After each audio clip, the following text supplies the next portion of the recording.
नमस्कार, मी मिनल माळी मडवी. न्यूज मराठी 24/7 च्या बातमी महाराष्ट्राची मध्ये आपल्या सगळ्यांचं स्वागत. पाहूया महाराष्ट्रातल्या काही महत्त्वाच्या बातम्या. साई सेवा प्रतिष्ठानच्या वतीनं गंगाखेडमध्ये अपप्रवृत्ती पुतळा दहनाचा कार्यक्रम आयोजित करण्यात आला होता. परंतु अतिवृष्टीच्या महापुरामुळे आणि पुराचं पाणी शहरात शिरल्यामुळे दहन करण्याऐवजी पुतळ्याचे चक्क गोदापात्रात विसर्जन करण्यात आलं. याचबरोबर यावेळी पूरग्रस्तांना जीवनावश्यक वस्तूंचं वाटपही करण्यात आलं.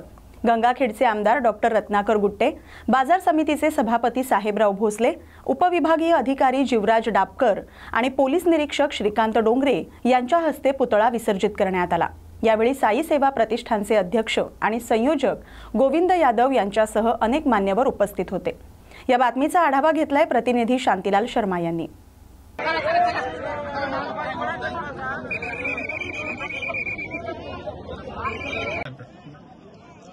पण या वर्षी शेतकऱ्यावर आलेलं संकट आमच्या गावातील गंगाखेडमध्ये काही लोकांवर आलेलं संकट आणि पूर्ण महाराष्ट्रावर आलेलं संकट, यामुळे रावण दहनाचा कार्यक्रम आपण रद्द करू. आपण रावणाचं विसर्जन आपण गोदावरीमध्ये केलं आणि आपल्याकडं जे काय पैसा उरलेला असतो त्या पैशातून आपल्याला गोरगरिबांना पीक वाटपाचा कार्यक्रम गोविंद यादव यांच्यामध्ये होणार आहे. त्याचा पूरग्रस्त लोकांना, गोरगरीब लोकांना आपण ती व्यवस्था करणार आहोत. आणि रावण दहन करण्यासारखे दरवर्षी आपण खूप चांगले कार्यक्रम असतो, सांस्कृतिक कार्यक्रम असतो, आपण काही लोकांचा सत्कार करत असतो. यावर्षी आपण काही लोकांचा चांगल्या नोकरी लागलेल्या आहे, साक्षी आपण सत्कार ठेवला होता. पण ते निसर्गाच्या पुढे कुणाचं काही चालत नाही आणि त्यामुळे निसर्गच पोकला असल्यामुळे आपल्याला हे नाविलाजास्तव आपण रावणाचं विसर्जन करावं लागलं.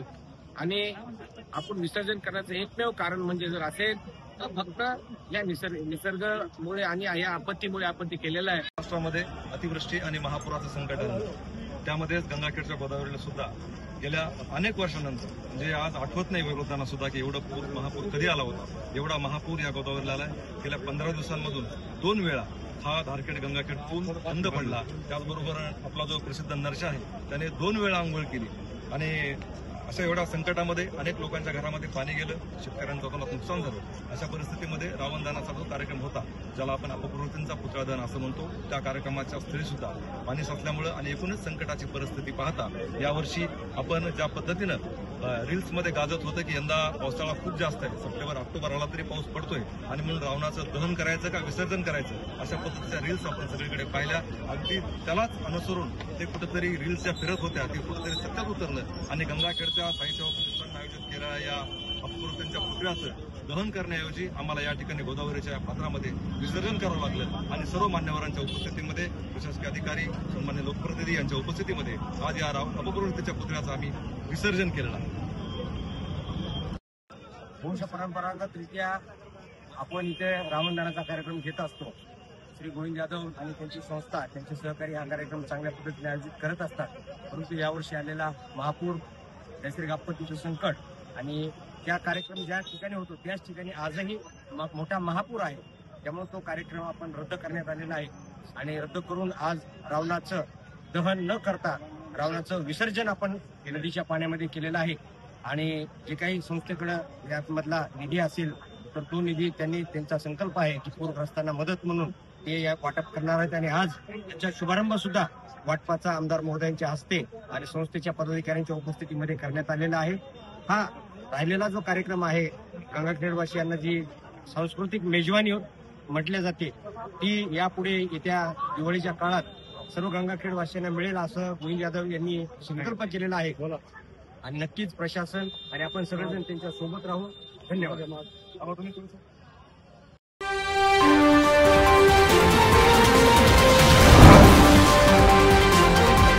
काँग्रेस पक्ष आता उमेदवारांची पूर्ण शहानिशा करून लोकांचा कल ज्या उमेदवाराकडे जास्त असेल अशा उमेदवारांची मेरिट लिस्टनुसार उमेदवारी देण्यात येईल, अशी माहिती काँग्रेस आमदार विकास ठाकरे यांनी पत्रकार परिषदेत दिली. यासाठी जिल्हा निवड समितीने निरीक्षक म्हणून रणजित कांबळे यांना नेमण्यात आल्याची माहितीही विकास ठाकरे यांनी दिली. यासोबतच काँग्रेस पार्टीचा उमेदवार विजयी झाला किंवा हरला तरी त्याला पक्ष सोडून जाता येणार नाही. पूर्ण 5 वर्ष जनतेसोबत राहून आणि पक्षासोबत एकमत होऊन काम करेल अशा उमेदवारांनाच आम्ही तिकीट देणार असं त्यांनी पत्रकार परिषदेत सांगितलंय. या बातमीचा आढावा घेतलाय प्रतिनिधी पंकज जोशी यांनी. आम्ही जनतेसमोर जाणार आहोत आणि 2 दिवसानंतर महानगरपालिका आणि शहरातले अधिकारी या शहरात कशी अराजकता माजवण्याचा प्रयत्न करत आहे याबद्दल 2 दिवसानंतर मी तुमच्याशी चर्चा करेन. रुपयाच्या बॉन्डवर नाही, त्याच्या लेटर हेडवर. हा काही स्टॅम्प रजिस्ट्री लावून थोडी ना घ्यायच्या पक्षाला त्याच्या घराची का आपली द्यायची आहे. पण एक पक्ष जो राहील की बा तुम्ही तिकीट मागताना, नाही तर काय होते, आज तिकीट घेतली त्याला कोणी ओळखत नव्हतं, त्याचं नाव होऊन जाते, मग तो रपकिनारी बीजेपी वाले त्याला पकडून घेते. तर अशा वेळेस कार्यकर्त्यांना अधिकार असला पाहिजे त्याला जाब विचारायचा घरी जाऊन. आता एक उदाहरण सांगतो ना, भाजपाचा ग्रामीणचा अध्यक्ष अरविंद गजबी होता. त्याचा राजकारणाशी कुठलाच संबंध नव्हता. त्याला मला वाटते 2007 मध्ये मी काँग्रेसची तिकीट दिली होती. त्याला 5000 मतं मिळाले. त्याचं नाव सर्वांना माहीत झालं. तर रपकिनारी बीजेपीत गेला आणि ग्रामीणचा अध्यक्ष झाला. तर मग काँग्रेस पक्ष ज्याच्यावर भरोसा करून ज्याला तिकीट देत असेल तो पक्षाशी एकनिष्ठ तर राहायला पाहिजे. याच्यासाठी तर काही मापदंड पाहिजे. नहीं तो विकास ठाकरे को कांग्रेस पार्टी की वजह से महापौर बना, विरोधी पक्ष नेता बना, सब कुछ बन गया और कल चले गया बीजेपी में. असं नाही झालं पाहिजे ना. मी नाही चाललो, जिंदगी बन नाही जाणार आहे. मला 97 पासून तुम्ही पाठवून झाले, पण आतापर्यंत गेलो नाही तर पुढच्या आयुष्य जाणार नाही. हो, आता याचा पायलट प्रोजेक्ट माझ्या मतदारसंघातून झिंगाबाई टाकळी प्रभाग नंबर 11 या 8-10 दिवसातच पहिली तिथली मीटिंग झाली आहे 60 बूथ अध्यक्षांची. आता त्या बूथच्या मेंबर्स 900 ची मीटिंग होईल आणि त्याच्यामधनं ही प्रक्रिया आम्ही राबवू. म्हणजे जे लोक उमेदवाराच्या मागे 900 लोक प्रभागात काम करणार आहे किंवा त्याच्यापेक्षा थोडे कमी जरी झाले, त्यांना तर वाटेल की आमच्यातनं झाला आहे आणि आम्ही सांगितलेला उमेदवार आहे. नाही तर कोणी उमेदवार घ्यायचा आणि त्यांच्यावर लादून जायचं, निष्क्रिय काम करो म्हणायचं.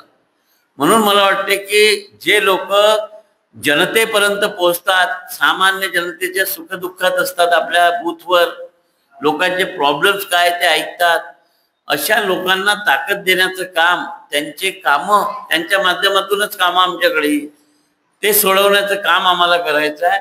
म्हणून ही पद्धत आम्ही अवलंबली आहे. ही प्रांताध्यक्ष आमचे सपकाळ साहेब आले होते, त्यांच्या समोरही आम्ही हे आता बोलून दाखवलं आणि त्यांची सुद्धा या प्रक्रियेला मान्यता होती. तर मला वाटतं की ही प्रक्रिया राबवली तर एक सामान्य कार्यकर्त्यामध्ये जे पक्षासाठी धावतात आणि एका बूथवर जर 1200-1500 मतं असतील, त्याच्यातनं 60% मतदान झालं तर 600 मतं होतात. त्या लोकांच्या समस्या ऐकण्यासाठी तो आमचा बूथचा अध्यक्ष, ती बूथची 15 लोकांची कमिटी ही त्याच्या संपर्कात असली पाहिजे ना. शेवटी राजकीय पक्ष आम्ही विरोधात जरी असलो तरी त्या कुठल्या माणसाचं अडलेलं काम करून देण्याची जबाबदारी आमची आहे. जर आमच्या उमेदवाराला 5000 मतं मिळाले असेल आणि दुसरा 5200 निवडून आला असेल तर त्या 5000 मतं मिळालेल्या माणसांनी घरी बसू नये. त्यांनी ज्यांनी मतदान दिलं त्यांचं काम करावं, हा उद्देश त्याच्या मागचा आहे. सगळ्यांना मुझसे पूछे कि क्या कर सकते हैं. As a lawyer, I am also lawyer, मैं वकील हूँ. मैं बोला सर 2 तरीका हो सकता है. एक तो रास्ते पे लड़के इलेक्शन कमीशन के सामने मैं धरना बैठने के लिए तैयार हूँ, बैठ सकता हूँ. नहीं तो लीगल बैटल भी है. क्या है लीगल बैटल? मैं बोला हाईकोर्ट जाके तो हम रिट ऑफ मैंडेमस डाल के डायरेक्शन ले सकते हैं इलेक्शन कमीशन को. Then they have to obey. They can't set aside the order of the high court. Then high court will issue a direction to the election. They may go to the appeal in the Supreme Court. That is also possible. We will also follow the Supreme Court. So अभी party के पर मैं छोड़ दिया हूँ, party जो decide करेगा वो करेगा, लेकिन मुझे विश्वास है राहुल गांधी जी ने मुझे 15 दिन में 3 बार मिले, उतना सीरियस है वो ये वोट चोरी के बारे में। नहीं तो सारे जितने भी पॉलिटिकल पार्टियां जो मेहनत कर रहे, देश के लिए लड़ रहे, काम कर रहे, मेहनत कर रहे, उनको फालतू चले जाएगा। ऐसा चोरी जो अगर होना शुरू हो गया तो, और कानूनी तौर से चोरी भी ऐसा नहीं, रात में चोरी नहीं, दिन में चोरी होता है। तो ये मामला बड़ा गंभीर है, सीरियस है। देश में डेमोक्रेसी बचाने के लिए ऐसे धंधों को रोकना बहुत जरूरी है।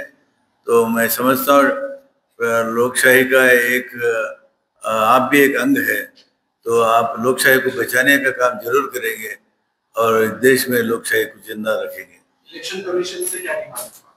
मैं डिमांड नहीं, रिक्वेस्ट करता हूँ। जो इन्वेस्टिगेशन एजेंसी पूछ रहा है आपसे, वो अभी एसआईटी बैठा दिया कर्नाटक सरकार ने, स्पेशल इन्वेस्टिगेशन, मेरे केस में स्पेशल इन्वेस्टिगेशन टीम। तो बीके सिंह उसका हेड है, सीनियर IAS अफसर। अभी बीके सिंह अभी शुरू किया इलेक्शन कमीशन से रिक्वेस्ट करके जो इन्फॉर्मेशन चाहिए वो देने के लिए, लेकिन अभी रिस्पांस नहीं है। अभी मैं नहीं बोल सकता कि उन्होंने SIT का या रिक्वेस्ट भी ठुकरा दिया। समय तो अभी है, अभी 8-10 दिन में समय है। अगर दे दिए तो ठीक है, SIT इन्वेस्टिगेशन करेगा। अगर नहीं दिए तो SIT कुछ हेल्पलेस हो जाएगा। CID के बाद हमारे सरकार ने SIT बिठा दिया, स्पेशल इन्वेस्टिगेशन टीम, इसी केस के लिए। तो हमारी सरकार भी कोशिश कर रहे, पार्टी भी कोशिश कर रहे, आप लोगों को भी मदद चाहिए हमको डेमोक्रेसी को जिंदा रखने के लिए। तो जो SIT जो इंफॉर्मेशन सॉर्ट कर रहा है वो इलेक्शन कमीशन ने देना चाहिए। मेरा डिमांड है, जो एक ऑथेंटिक इन्वेस्टिगेटिंग एजेंसी को सरकार ने बिठाया, डेमोक्रेटिक एंड सॉवरेन गवर्नमेंट जो बिठाया, उसको आप मदद करिए। जो इन्फॉर्मेशन चाहिए उनको दे दीजिए, छुपा के मत रखिए, फिर इन्वेस्टिगेशन होने दीजिए। लेकिन हम ये साबित हुआ चोरी तो हो गया लेकिन चोर नहीं मिला, क्योंकि चोरी तो मिल गया मेरे केस में। और उनका कहना है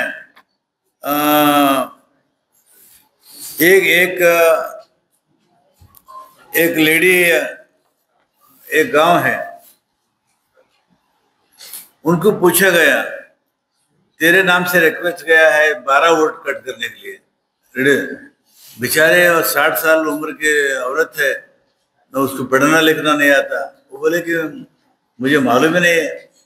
एपिक कार्ड आपसे लेते हैं, आपका नंबर, एपिक कार्ड आपका लेता हूँ, मेरा मोबाइल यूज करता हूँ, मैं रिक्वेस्ट भेज देता हूँ। उस आदमी को भी मालूम नहीं, जिसका फोन मेरा, मुझे भी मालूम नहीं, मेरा फोन नंबर हैक करके रिक्वेस्ट भेजते हैं, वो सीधा पोर्टल में चले जाता है। ये बड़ा कमाल है इसमें। ये समझने के लिए भी इसमें सिर्फ 44 जेन्युइन रिक्वेस्ट है। कुछ लोग ट्रांसफर होके गए, शिफ्ट हो गए। और एक सूर्यकांत बोल के, उनका वो एजुकेटेड रिटायर्ड टीचर है, उनके नाम से भी 12 वोट डिलीट करने के लिए रिक्वेस्ट गया। सूर्यकांत को पूछा गया क्या आपने रिक्वेस्ट भेजा है, बोले कि नहीं भेजे हम। फिर उसी गांव के लोगों को और सूर्यकांत को जाके पूछते हो लोग, भैया मेरे वोट डिलीट करने के लिए तुमने क्यों रिक्वेस्ट भेजा है? तो सूर्यकांत बोलता है मुझे पता ही नहीं, मैं तो रिक्वेस्ट भेजा नहीं। तो राहुल गांधी जी ने दोनों को स्टेज पर बुलाया है, ये दिखा है आपको। ऐसे बहुत सारे गड़बड़ हो गया। ये these include people like Lakshmi Umesh Shadgi, Suryakant, Yellamma Khanderaya, Shilpa श्रीमंत वड़संगा और अन्नपूर्णा। ये एग्जाम्पल है। और 150 लोगों ने उल्टा सरकार इलेक्शन कमीशन ने अफसर लिखा है हमारा वोट डिलीट मत करो, हम जहाँ हैं वहीं पे है, मेरे पास वो भी है, 150 लोग लेटर लिखे, ये मेरे फर्जी है, हम रिक्वेस्ट नहीं भेजे है, जहाँ रहते हैं हम वहीं रहते, हम डिलीट करने के लिए रिक्वेस्ट नहीं भेजा।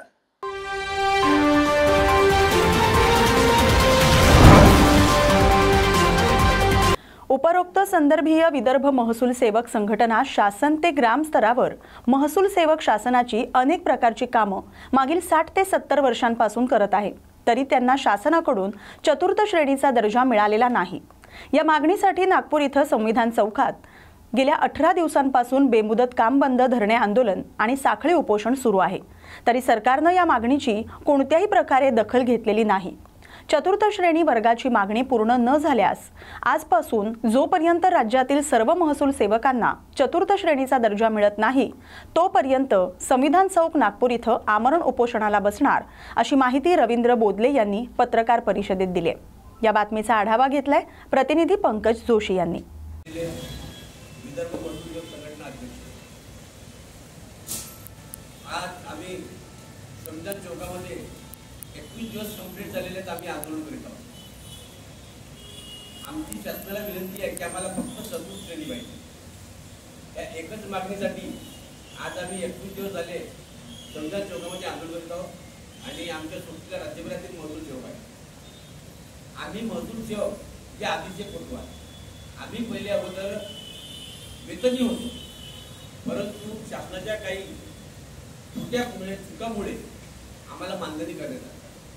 आज 15,000 जो मानधन मिळतो आम्हाला, त्या 15,000 मध्ये आमच्या कुटुंबाचा उदरनिर्वाह होत नाही आणि उदरनिर्वाहानंतर 16 मुलांचे शिक्षण, आई वडिलांचं दवाखाना हे दवाखान्यात करताच आमचे 15,000 संपतात। या तोडग्या मानधनामुळे आज आमचे आयुष्य असे झाले आहे की आम्हाला उपासमार सुद्धा सहन करावे लागते आणि हा पद आम्ही शासनाला महसूल गोळा करून देतो। आज आमचा महसूल सेवक हा जवळपास 40 ते 45% शासनाला महसूल गोळा करून देतो आणि शासनाचे शेवटचा कणा म्हणून आज आमचा पद निर्माण केलेला आहे आणि या पदाला आम्ही जवळपास 60 वर्षापासूनची मागणी आहे की आम्हाला चतुर्थ श्रेणी द्या, परंतु आजतागायत कोणत्याही सरकारने आम्हाला चतुर्थ श्रेणी बहाल केली नाही व या चतुर्थ श्रेणीच्या मागणीसाठी आम्ही आता 22 दिवस झाला इथं संविधान चौक नागपूर इथे विदर्भातर्फे लावलेलं आंदोलन आज राज्यस्तरीय झालेलं आहे आणि राज्यभरातील महसूल सेवक या आंदोलनाला पाठिंबा देत आहे। आजपर्यंत आम्ही शांततेच्या मार्गाने आणि बिलकुल आणि शांततेच्याच मार्गाने समजा की आम्ही आंदोलन करीत आहोत, पण आता आमची सहनशीलतेचा अंत झालेला आहे आणि आम्ही उद्या 4 तारखेपासून आम्ही संविधान चौक इथे मी स्वतः माझ्या अखत्यारी बेमुदत अन्नत्याग आंदोलन करणार आहे।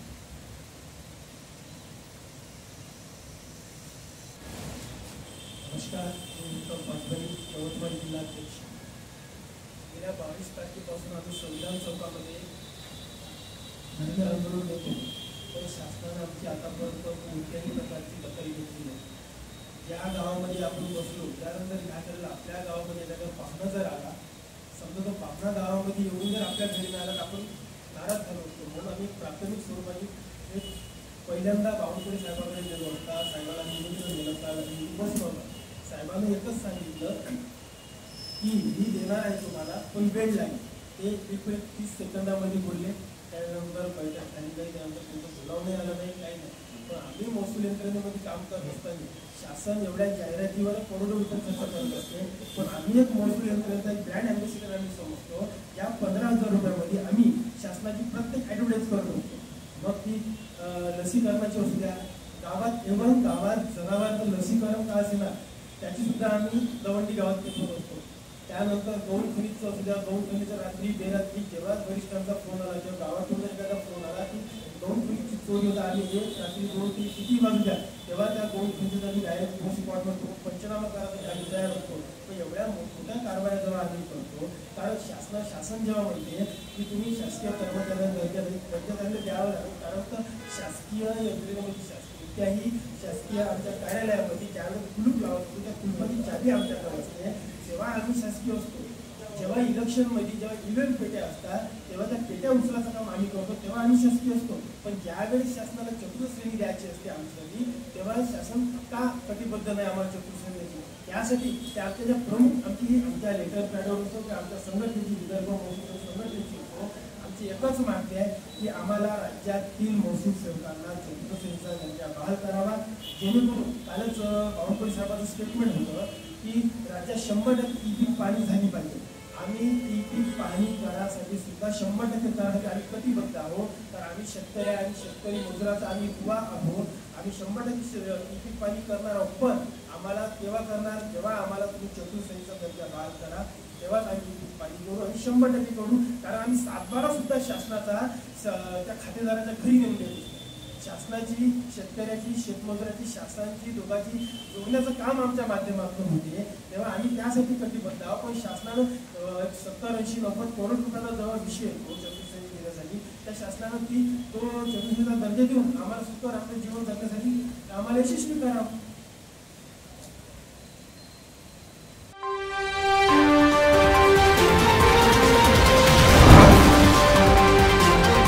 हिमायतनगर शहरात नवरात्रोत्सवाचा समारोप करताना दुर्गा माता मूर्तीची विसर्जन मिरवणूक शांततेत पार पडली. मात्र श्री कनकेश्वर तलावाजवळ नगरपंचायतीनं तयार केलेल्या विहिरीत दुर्गंधीयुक्त घाण पाणी असल्यानं महिला आणि युवक मंडळांनी मूर्ती विसर्जनास नकार दिला. भाविकांनी या ठिकाणी ठाण मांडून विसर्जनास नकार देत तीव्र नाराजी व्यक्त केली. पुढील काळात अशा अडचणी टाळण्यासाठी नगरपंचायतीनं वेळीच गाळ काढून स्वच्छतेची काटेकोर व्यवस्था करण्याची मागणी करण्यात आली. दरम्यान विसर्जन स्थळी आमदार बाबूराव कदम कोहळीकर, तहसीलदार पल्लवी टेमकर, उपविभागीय पोलीस अधिकारी हाके आणि अन्य पोलिसांचा मोठा फौजफाटा सुरक्षेसाठी उपस्थित होता. रात्री विसर्जन केलं नसल्यामुळे महिला मंडळांसह मातेच्या भक्तांना रस्त्यावर आणि परिसरात रात्र जागून काढावी लागली. या बातमीचा आढावा घेतलाय प्रतिनिधी सोपान बोंपिलवार यांनी.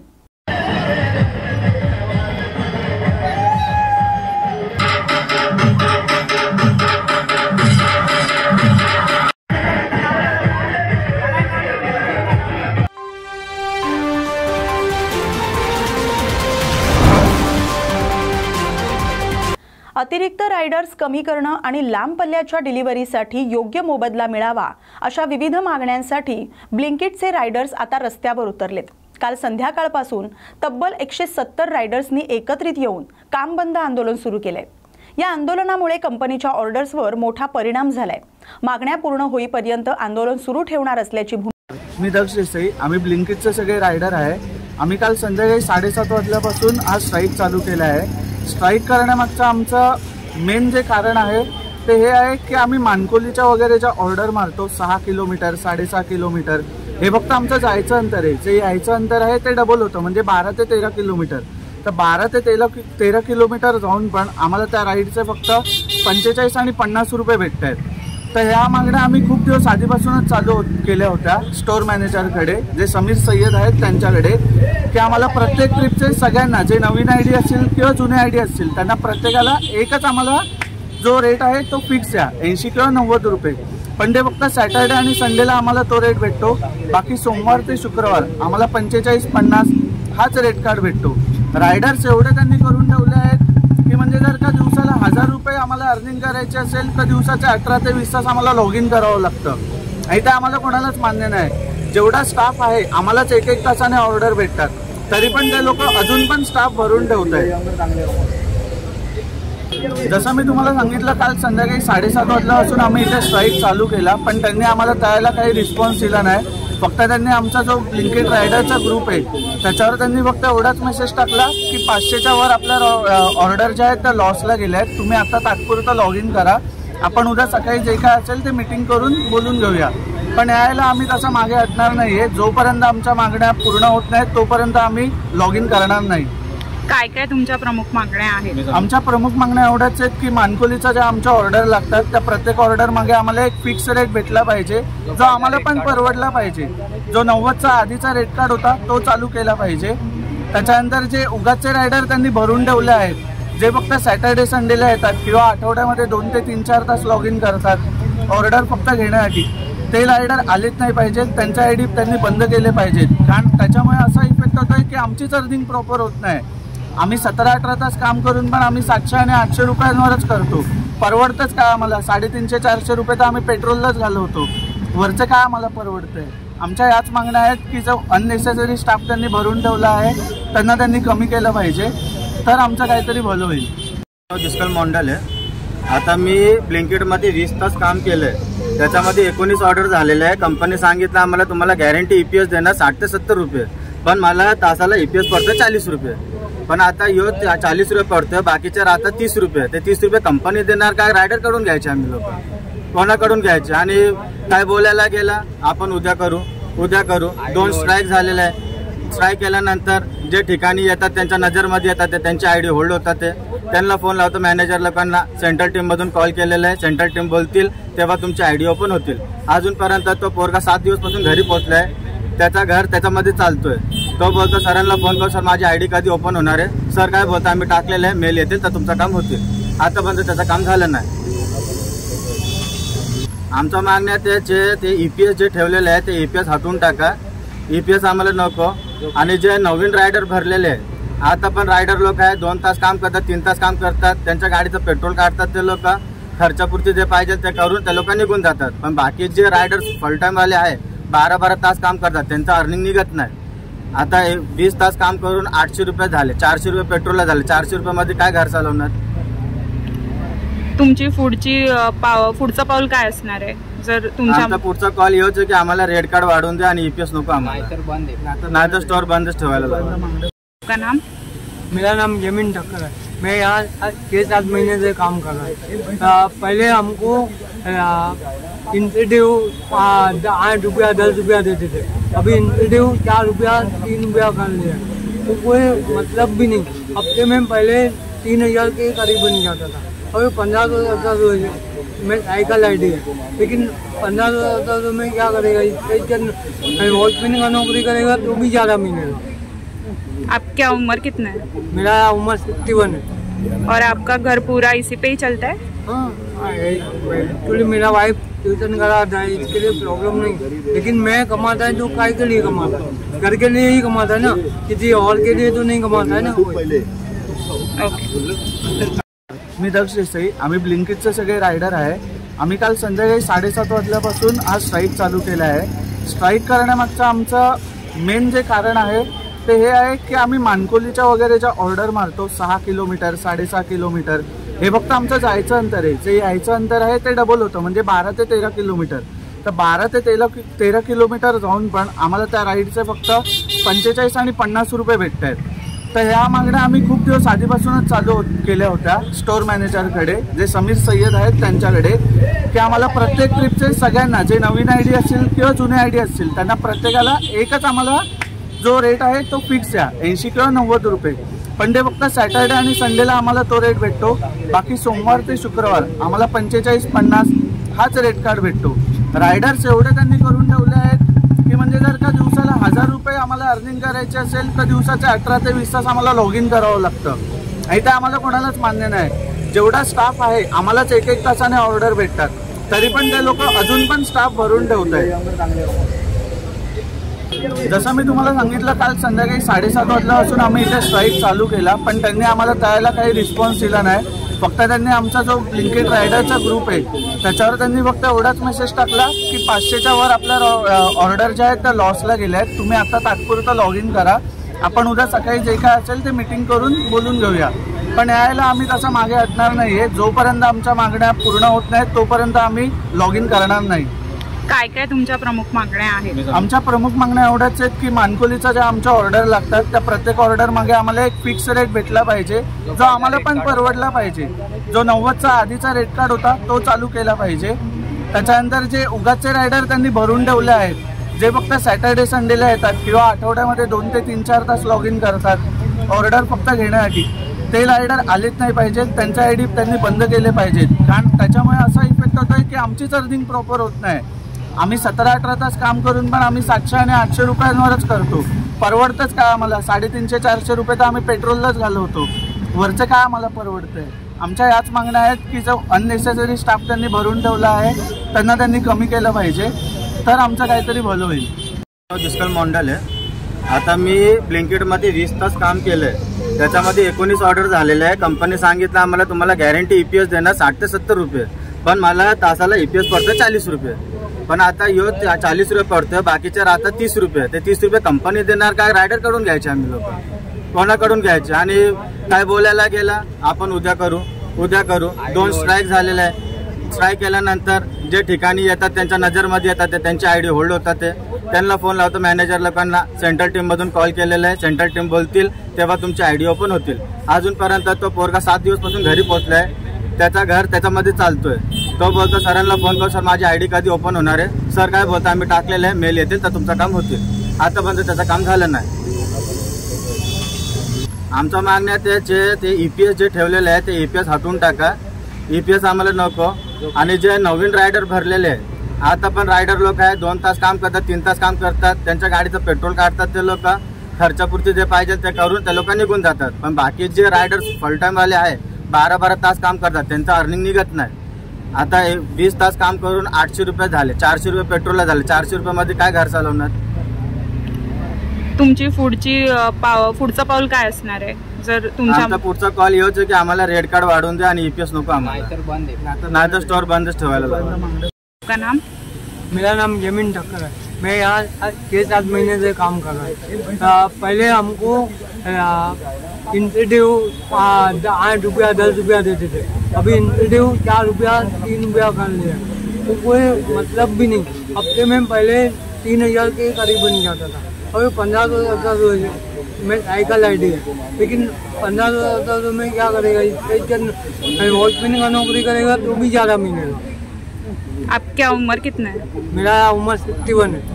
और आपका घर पूरा इसी पे ही चलता है? हाँ, एक्चुअली मेरा वाइफ ट्यूशन कराता है, इसके लिए प्रॉब्लम नहीं. लेकिन मैं कमाता है तो काय के लिए कमाता है? घर के लिए ही कमाता है ना, किसी और के लिए तो नहीं कमाता है ना. ओके.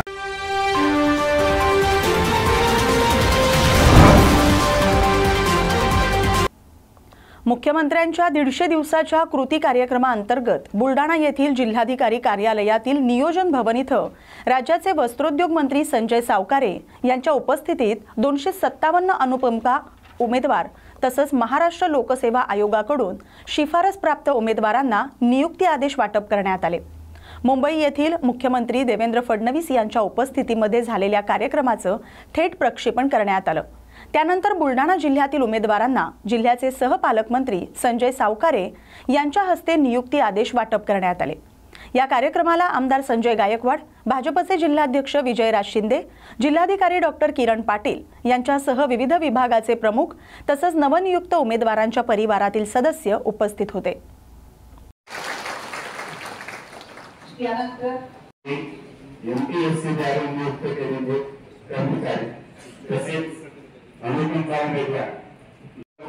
विकास करावा यादी तयार केली आणि पारदर्शकपणे जेवढे उमेदवार दाखल होते जेवढ्या वॅकन्सीज आपल्याला विभागाने कळवली की गेल्या 1 महिन्यापासून आम्ही जे अनुकंपा काढत होते.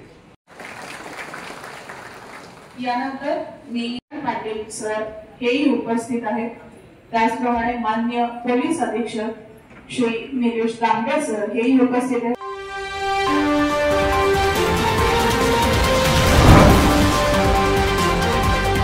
चोपडा कृषी उत्पन्न बाजार समितीच्या शॉपिंग कॉम्प्लेक्स हॉल आणि विविध विकास कामांचं भूमिपूजन राज्याचे पाणी पुरवठा आणि स्वच्छता मंत्री तसंच जिल्ह्याचे पालकमंत्री गुलाबराव पाटील यांच्या हस्ते पार पडलं. चोपडा कृषी उत्पन्न बाजार समितीनं जसं काम केलंय तसं प्रत्येक मार्केट कमिटीनं करायला हवं. कोऑपरेटिव्ह सेक्टर जातीपातीच्या विचारांपलीकडे जाऊन वाचवणं गरजेचं आहे. जो कोऑपरेटिव्ह वाचवेल त्यालाच मत द्या असं मंत्री गुलाबराव पाटील म्हणाले. या कार्यक्रमाला आमदार चंद्रकांत सोनवणे, माजी आमदार लता सोनवणे, सभापती नरेंद्र पाटील, उपसभापती विनायक चव्हाण यांच्यासह अनेक पदाधिकारी आणि कार्यकर्ते उपस्थित होते. प्रत्येक गावात अजून रावण जिवंत आहे, मेलेले नाही आणि ते जिवंत राहायला पाहिजे, नाही तर रामायण संपून जाईल. ते संपायला नको, रामायण चाललंच पाहिजे. तर सांगा राजकारण बी चाललं पाहिजे, कारण की विरोधक जिवंत नाही राहिला तर राजकारण कसं चालेल? विरोधक पाहिजे. त्यामुळे सभापती फार अपसेट झाले की विरोधकाची टीका करतात. करायला पाहिजे ना, ती करणार नाही तर आपल्याला आनंद होणारच नाही ना.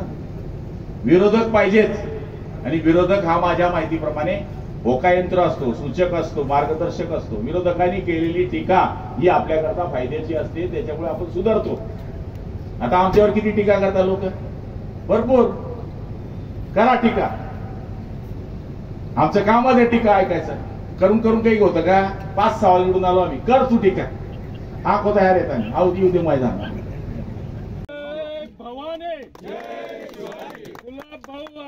एकत्रित कार्यकर्त्यांचा विचार केला पाहिजे. आणि मला तरी असं वाटतं विरोधकात काहीच राहिलं नाही. आता राष्ट्रवादीवाला विचारला, तू किसका आहे भाई? तू शरद पवार का आहे की अजितदादा का आहे असं विचारावं लागते. आम्हाला मी विचारतो लोक, तुम्ही उभाटाचे का की शिंदेचे? आम्हाला विचारता लोक. पण आम्ही वर्षभर ऐकलं ते गद्दार गद्दार गद्दार. निवडून येत नाही म्हणे कोणी. नंतर वापस जो फुटून जात होतो. पण आम्ही फुटलेच नव्हते. आमचा झेंडा बदलला, आमचा सिम्बॉल बदलला, आमचे बाळासाहेब बदलले नाही. एक माणूस किती वाटोळं करतो हे मी काल परवा बी बोललो.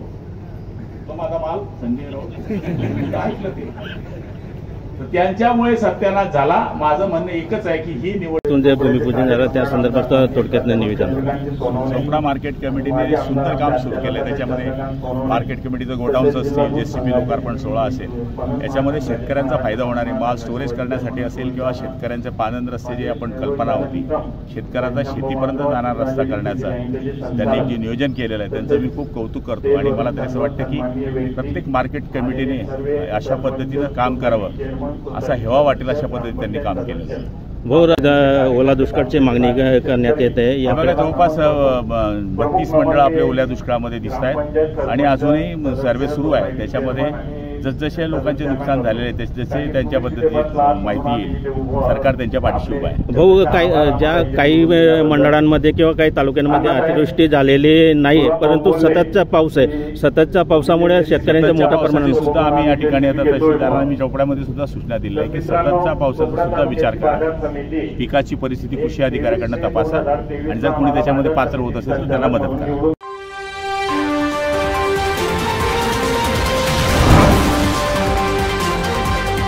संजय राऊत म्हणजे विनाशकाले विपरीत बुद्धी अशी टीका जालन्यात भाजप आमदार बबनराव लोणीकर यांनी केली. अमित शहांच्या जोड्यांची पूजा केल्याची टीका संजय राऊतांनी केली होती. मात्र केंद्र सरकार संकटकाळी महायुती सरकारला झुकतं माप देते. मदत करताना अशा वेळी केंद्रीय गृहमंत्र्यांना भेटणं म्हणजे जोड्याची पूजा केली असं नाही.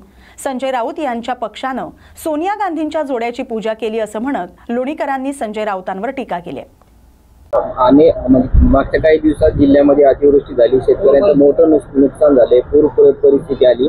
मात्र अशाही वेळी जिल्हा जो आहे तो वगळल्याचं बघण्यात येत आहे. हे खरं आहे की यावर्षी जून महिन्यात पाऊस सुरू झाला, जुलै महिन्यामध्ये अतिवृष्टी झाली आणि सततच्या पावसामुळं शेतकऱ्यांच्या पिकाचं नुकसान झालं. कृषी विभाग आणि महसूल विभाग या दोन्ही विभागानं पंचनामे केले आणि हा अहवाल 72 तासात शासनाला पाठवायचा होता. मात्र RDC यांनी ती फाईल 7 दिवस स्वतःच्या कार्यालयात ठेवली आणि त्यामुळं पहिल्या यादीमध्ये दसऱ्याला जे शेतकऱ्यांना अतिवृष्टीचं अनुदान मिळालेलं आहे ते अनुदान जालना जिल्ह्याला मिळालं नाही. जालना जिल्हा पहिल्या यादीत वगळला. माननीय मुख्यमंत्री, माननीय महसूल मंत्री, माननीय कृषी मंत्री यांच्याकडे मी ही तक्रार केली की आमच्या जिल्ह्याची RDCच्या एका छोट्या चुकीमुळे शेतकऱ्यांची नुकसान झालेलं आहे. त्यांना दसऱ्याला पैसे मिळणार होते मात्र ते मिळाले नाही. याची शासनानं दखल घेतली आणि त्यांना RDC पदावरून काढलेलं आहे आणि नवीन RDCकडे आता चार्ज दिलेला आहे. पण अतिवृष्टीच्या यादीमध्ये येण्यासाठी आणि शेतकऱ्यांना जास्तीत जास्त भरपाई मिळण्यासाठी आता तुमच्या वतीनं लोकप्रतिनिधी म्हणून काय प्रयत्न केले जाणार आहे? कारण लाखो हेक्टरचं नुकसान जिल्ह्यामध्ये झालेलं आहे. माननीय अर्जुनराव खोतकर आहेत, नारायणराव कुचे आहेत, मी आहेत, आम्ही सरकारच्या संपर्कात आहोत. जी पहिली यादी उशिरा गेली त्याच्यामुळं अतिवृष्टी होऊन 65 मिली, 100 मिली, 150 मिली पाऊस पडूनही ते मंडळ वगळले होते. त्या सर्व मंडळामध्ये आता जुनी जी अतिवृष्टी झाली जुलै महिन्यातली त्याचा प्रस्ताव गेलेला आहे। ते मंडळ अधिक 49 मंडळापैकी 46 मंडळ निकषात बसलेले आहेत। आमची मागणी आहे की सरसकटच द्या, आता सगळ्या शेतकऱ्यांना सरसकट मदत द्यावी। मुख्यमंत्री महोदयांनी हेक्टरी 50,000 रुपये देण्याचा निर्णय घेतलेला आहे आणि शेतकऱ्याच्या बाजूचं हे सरकार आहे, त्यामुळं सरसकट मदत मिळेल। शेतकऱ्यांना पीक विमा मिळण्याच्या संदर्भात मी शेतकऱ्यांना, लोकप्रतिनिधींना, सरपंचांना, महसूल आणि कृषी विभागाला आवाहन केलेलं आहे की पीक विमा मिळवण्याच्या काही प्रक्रिया आहेत। एक तर त्याचे पीक कापणी प्रयोग असतो आणि तो पीक कापणी प्रयोग आता सुरू होतो। 10 गुंठ्यामध्ये सोयाबीन किती निघालं, 10 गुंठ्यात कपाशी किती झाला, मूग, उडीद, बाजरी, मका 10 गुंठ्याचा एका मंडळात 2 ठिकाणी पीक कापणी प्रयोग होईल 20 गावात आणि त्या पीक कापणी प्रयोगाच्या आधारे पीक विमा मिळत असतो। या संदर्भात 1000 लोकांची बैठक, सरपंच, लोकप्रतिनिधी, शेतकरी, परतूर, मंठा दोन्ही बैठका झाल्या आणि त्याच्यात आम्ही सूचना दिल्यात की पीक कापणी प्रयोग करताना शेतकऱ्यांचं जिथं खरोखर नुकसान झालेलं आहे तिथलचा पीक कापणी प्रयोग करा, नाहीतर टेकाडावरची जमीन आहे, मोरंडीची जमीन आहे, मुबलक खत टाकलेलं आहे, डामक्या म्हणतो आपण, ती डामक्यातली जमीन आहे, असं जर झालं तर मग पीक विमा मिळणार नाही। यासाठी पीक कापणी प्रयोगावर आपण सुद्धा सातत्यानं टीव्हीच्या माध्यमातून, मीडियाच्या माध्यमातून माहिती देत राहा। दुसरा मुद्दा आहे की पीक विमा मिळण्याच्या संदर्भात माननीय मोदीजींच्या सरकारनं कॅबिनेट मंत्रिमंडळाचा निर्णय केलेला आहे की जर पीक कापणी प्रयोग नीट झाला नाही आणि शेतकऱ्यांना मदत मिळाली नाही तर त्यांच्यावर अन्याय होईल।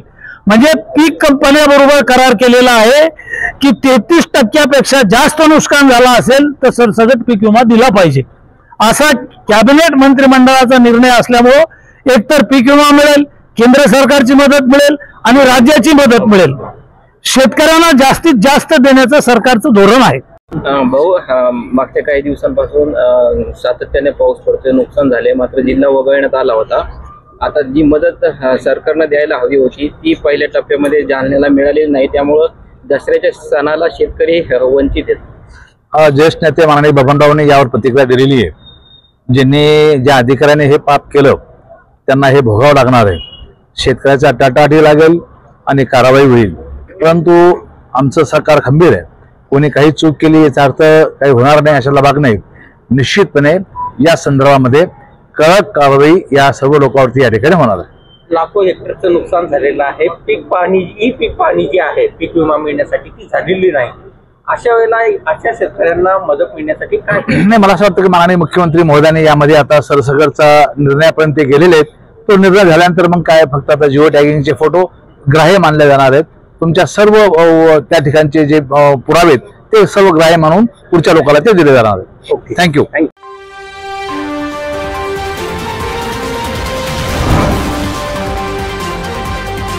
जगप्रसिद्ध असलेल्या बुलढाण्याच्या लोणार सरोवर परिसरामध्ये अनेक पुरातन मंदिरं आहेत। त्यातलीच एक कमळजा मातीचं मंदिर हे जागृत स्थान म्हणून ओळखलं जातं। दरवर्षी नवरात्रीत भाविकांची मोठी गर्दी कमळजा मातेच्या दर्शनासाठी होत असते। मात्र यावेळी सरोवराची पाणी पातळी मोठ्या प्रमाणात वाढल्यानं जवळपास सर्वच मंदिरं पाण्याखाली गेली होती। कमळजा माता मंदिराला पाण्याचा वेढा बसला असून मंदिरातही गुडघ्यापेक्षा अधिक पाणी साचलं होतं। त्यामुळे नवरात्रीमध्ये भाविकांना दर्शनासाठी जाता आलं नाही। परंतु आता थोड्या प्रमाणात पाणी कमी झाल्यानं गुडघाभर पाणी आणि चिखलातून वाट काढत चक्क पाण्यात उभे राहून भाविक कमळजा मातेचं दर्शन घेत आहेत। मोठी गर्दी मातेच्या दर्शनासाठी होताना दिसते। अनुचित घटना टाळण्यासाठी वन विभाग आणि पोलिसांचा बंदोबस्त परिसरात तैनात करण्यात आलाय।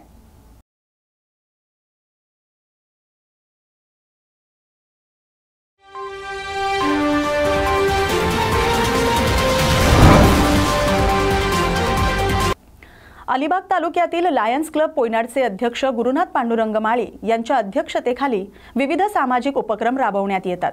लायन्स क्लबच्या खजिनदार नीलम माळी यांनी त्यांचे वडील काशीनाथ पाटील यांच्या स्मरणार्थ चरी या गावात रक्तदान शिबिर, मोतीबिंदू तपासणी असे उपक्रम राबवण्यात आले।